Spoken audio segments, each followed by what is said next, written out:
O patrimônio cultural em pauta na rádio da Universidade. Momento do Patrimônio. Produção e apresentação, Marcelo Coelho de Souza.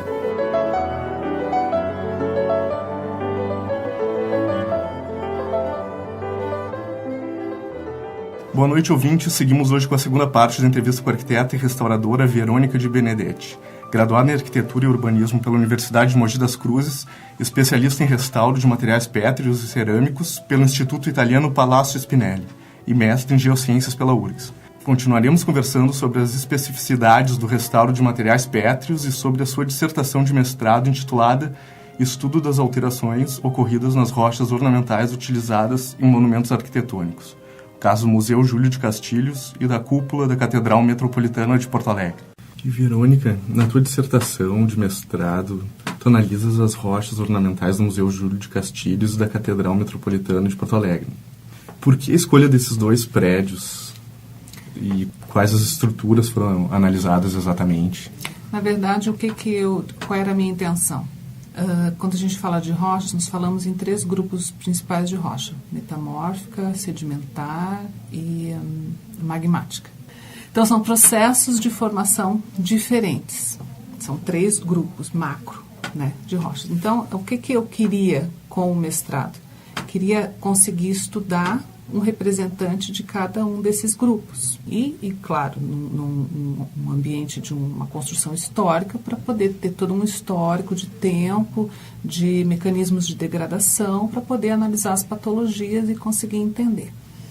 Então, aqui no Rio Grande do Sul, a gente não tem assim muita arquitetura de pedra, né? Nós temos um representante maior, que são as missões, que eu fiz o diagnóstico das missões dos arenitos em 2004, acho, 2005. Então, aqui em Porto Alegre, que era uma coisa mais próxima para poder fazer os estudos, eu escolhi o Museu Júlio de Castilhos, porque nós temos ali a fachada em arenito, que representa um grupo de rochas, o embasamento em granito, e aí faltava das rochas metamórficas, né? Então, o arenito, uma rocha sedimentar, o granito, uma rocha magmática, e faltava uma das rochas metamórficas. Aí, na época, eu fui chamada pela empresa que ficou de dar o diagnóstico da cúpula da catedral, para poder dar uma consultoria para eles.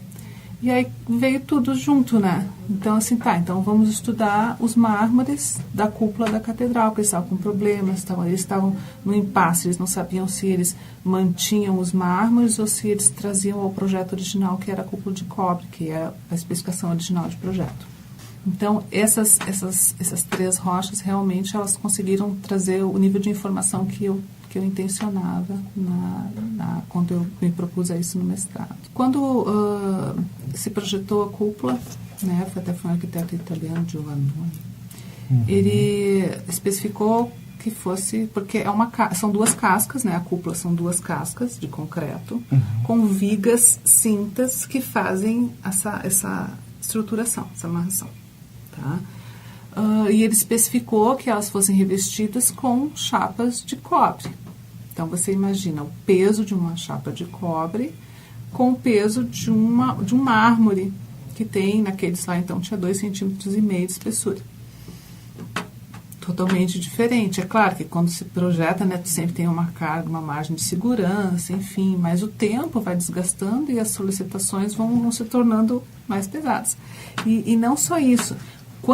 Para eles poderem revestir a cúpula, né, que tem todo aquele formato, com o mármore, eles tiveram que fazer várias peças de 40 por 40 para poder conseguir acompanhar a curvatura. Ou seja, eles criaram um monte de locais que possibilitavam a entrada de água, ou seja, onde o encontro delas, o rejunte, né, se o rejunte se perdeu, elas entram. Então, o que eles fizeram ali? Eles colocaram uma malha metálica por dentro, botaram uns pinos colados no verso de cada chapa daquelas para amarrar nessa malha e preencheram com argamassa para poder colar, né? E esses rejuntes foram se perdendo com o tempo natural, a água foi infiltrando, foi lavando, foi causando problemas de eflorescências, foi oxidando aqueles metais que estavam, e começaram a se descolar. E as placas começaram a cair, a água então começou a infiltrar cada vez mais. Então tem toda uma temperatura entre essas 2 cascas, que também é um agente que acelera a degradação. Então, é realmente uma série de patologias que elas vão crescendo sempre, né? Então, tu tem uma área alta, o que favorece contato com poluentes atmosféricos, você tem uma velocidade do vento lá, porque é uma altura significativa, né? A gente tem incidência de ventos aqui nessa região do centro. Então, um conjunto de fatores contribuíram para que a vida útil daquele material especificado fosse muito curta e apresentasse riscos. Então, naquele dilema, né, da cura entre simplesmente substituir ou trazer o cobre de volta, nada melhor do que o cobre de volta, né? Resgata o projeto na sua originalidade, se ameniza essas questões patológicas que foram criadas por ter substituído o material especificado em projeto. E mesmo na arquitetura contemporânea, infelizmente, né, nós arquitetos temos muito disso, né, de faz um projeto e na hora que o cliente vai executar, quando tu vai ver, troca aqui, troca ali. E não foi muito diferente, né, com a cúpula da catedral. E dentre essas soluções, então, possíveis, para o Júlio de Castilhos, para o museu, qual... Foi um prazer muito grande trabalhar com a fachada do Júlio de Castilhos. Porque a fachada do Júlio de Castilhos, nós conseguimos identificar até a jazida de onde ele veio, porque aí com a identificação do material, você consegue, né, pelos estudos que existem de jazidas no entorno, a gente conseguiu identificar a jazida de onde ele veio daquela região de Taquara. Até fui visitar porque se perdeu uns balaústres, então nós fomos pegar o mesmo arenito, né, numa ocorrência da mesma jazida, não que tivesse totalmente 100% igual, porque é um material natural, mas fomos até lá buscar para poder fazer novos. Mas o Júlio de Castilhos, nós primeiro tivemos que identificar o tipo de arenito. O que é o arenito? O arenito, vamos dizer assim, que seriam grãozinhos de areia cimentados entre si ou por um material silicático ou material argiloso. Se ele é silicático, é sílica, ele tem uma resistência, isso deixa ele mais duro, isso deixa mais resistente à intempérie. Se ele é um material, um argilo mineral, ele vai ser mais facilmente lavado. Então, tu imagina, tu tem grãozinhos de areia preso por um cimento, e esse cimento começa a se desfazer. Tanto é que tinha balaústres ali que caíram, né, que se desfizeram e guardaram numa caixa. Se tu pegasse assim, tu apertava, parecia um torrão de terra, né, que é o processo de deterioração da rocha, porque a rocha ela se forma e ela vem, né, através de vários fenômenos de intemperismo químico e físico, ela vai se degradando. Então, nós identificamos qual era o tipo de arenito que tinha, que era material silicático, que era mais resistente, porque o museu tem 200 anos, né? Só que determinados agentes de degradação transforma esse material mais resistente num mais frágil, entende? Então, as coisas, de fato, vão se degradando. Então, com o conhecimento do material que nós tínhamos, é um arenito. Ótimo, é um arenito, mas que tipo de arenito é? Então, isso a geologia me ensinou, que existem arenitos de vários tipos, né? Então, a partir do conhecimento de que tipo de arenito que tinha, identificando a patologia e a origem, geologicamente falando, nós conseguimos especificar produtos que consolidavam o material em si, conseguimos especificar determinados procedimentos de restauração que aí leva à longevidade maior da rocha, né? Uhum. Realmente a poluição também, né? Tu fala que é um grande fator, né? Sim, porque a gente tem vários compostos, né, suspensos no ar, de enxofre, né, e nitratos, formaldeído, uma série de coisas que em combinação com a água da chuva ou mesmo a umidade do ar, ele vira ácido, né, que a gente fala, chuvas ácidas. E essas chuvas ácidas, elas ficam lavando a fachada, né, e aí começam a degradar o material, a corroer esse cimento, né, entre as partículas, enfim, entre os grãos. E aí, com isso, a gente vai levando a deterioração dele, né, o microclima, o fato de você ter na fachada do museu uma árvore, ao mesmo tempo, ela está ali, ela está gerando um microclima, e onde você tem umidade, você tem proliferação de micro-organismos que no seu ciclo de vida geram ácidos orgânicos que vão expelindo na rocha. Então, esses fatores do Júlio de Castilho, eles precisavam ser vistos com outros olhos, né, para poder evitar que as coisas ficassem que nem os balaústres, né, um torrão de terra praticamente. Verônica, qual a dificuldade de lidar com bens, restauração desses bens tombados, né, como o Museu Júlio de Castilhos, e quais as dificuldades, digamos, legais, assim, em relação com o IPHAN? Tem os prós e os contras. Sempre se exige que seja uma pessoa que tenha habilidade comprovada, né, para lidar com isso nessa relação com os órgãos que te fiscalizam. Eu lembro que eu já fiz várias projetos de execução para o IPHAN, né, inclusive por notório saber. Então, assim como eu também já fui negada de fazer trabalho para eles no começo de carreira, porque apesar da formação eu não tinha experiência, né. Essa relação dessa comprovação de que de fato a pessoa que vai mexer, a pessoa que entende, isso eu acho muito interessante. Eu acho isso importante.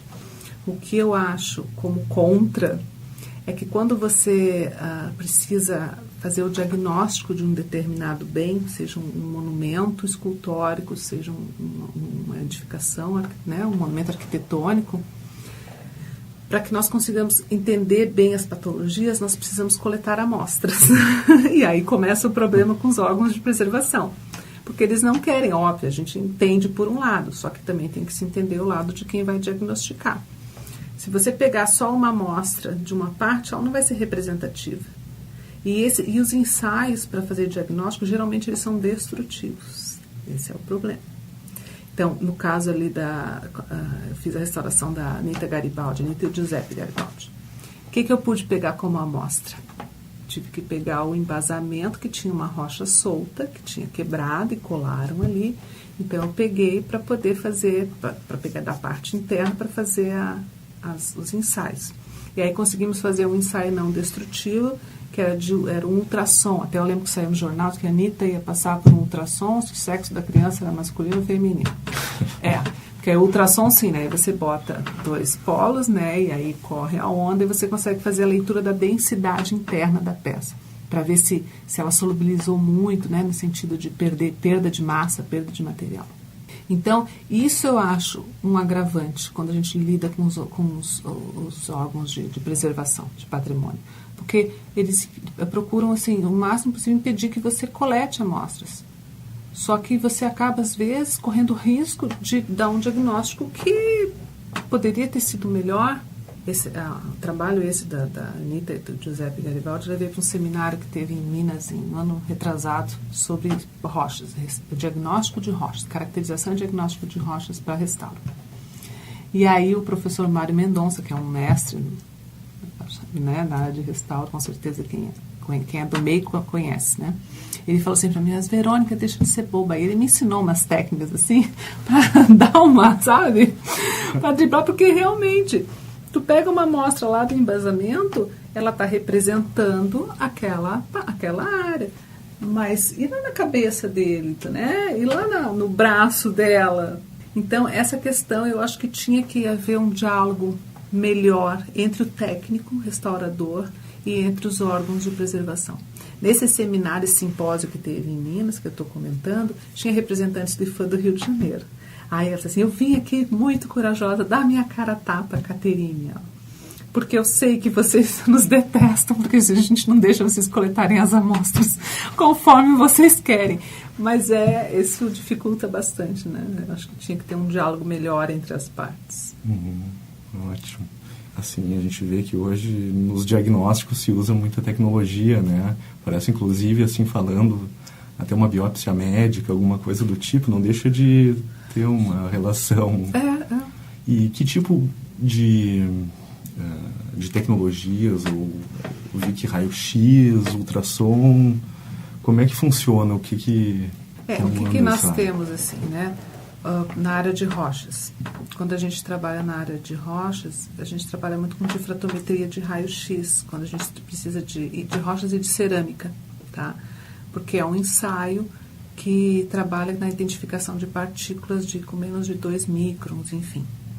Então, a gente tem difratometria de raio-x, fluorescência de raio-x, o ultrassom, que é uma técnica não destrutiva, que eu acho excelente, mas ela tem seus limitantes também, porque, assim, para você ter o contato, até na Anita a gente fez basicamente no embasamento, porque são 2 polos que você passa um gel de cabelo mesmo, pode ser, e coloca na peça. Se ela não tiver uma superfície bem plana, esse contato, e o contato não for perfeito, ela não vai fazer a leitura. Então, ela não serve para qualquer coisa. Tem que ter uma superfície plana. E quando você trata com um elemento escultórico, nem sempre você vai ter isso, né? Mas eu acho ela excelente. Na verdade, se usa em campo para poder medir coisas de maior dimensão. Tá? Temos ultrassom, a gente tem um escaneamento 3D, que inclusive foi feito nos Profetas na década de 90, e agora a URGS, mais do que nunca, tem feito com o laboratório de design, até o laçador com a Ana Flores foi feito o escaneamento, né, com o professor Fábio, enfim. Então, o escaneamento é uma coisa que ela capta tudo, né? Faz o escaneamento 3D, e para você fazer um acompanhamento do avanço das patologias de uma fissura, de uma rachadura, é muito interessante, porque você consegue fazer essa leitura. Tem colorimetria, tem ensaios mais físicos, assim, de absorção, né? Vamos supor que tu quer saber se está muito poroso aquele material, então tem tipo uma bolinha assim que você coloca ali e põe a água, você mede, né, em quanto tempo aquela água foi absorvida. Então tem uma gama de ensaios que vem muito da construção civil, vem da geologia, que nem ultrassom. Sabe onde é que se usa o ultrassom também? Quando você exporta rocha ornamental, eles exportam em cubos de 1 metro cúbico. E quem vai comprar não sabe se lá dentro daquele cubo não tem uma fratura, não tem um rombo ali, um buraco. Então, o que eles fazem, né? Porque depois você vai chegar lá, eles vão cortar em chapas, e se ele estiver todo esburacado por dentro, você comprou, né, uma coisa que não estava legal. Então, esse ensaio de ultrassom, eles usam nesses blocos para exportação. Então, eles põem de um lado e de outro e emite a onda. E dependendo da leitura, eles vão saber se está fraturado por dentro, se o material está íntegro ou não. Né? Então, acaba puxando ensaios de várias áreas que vão se complementando. Entendeu? Então, é isso. Os ensaios vão sendo puxados de diversas áreas do conhecimento. Então, porque o restauro, ele é multidisciplinar, né? Ele precisa dessa multidisciplinariedade para ser completo. Ótimo. Verônica, então, muito obrigado pela entrevista. Obrigada, eu espero ter esclarecido.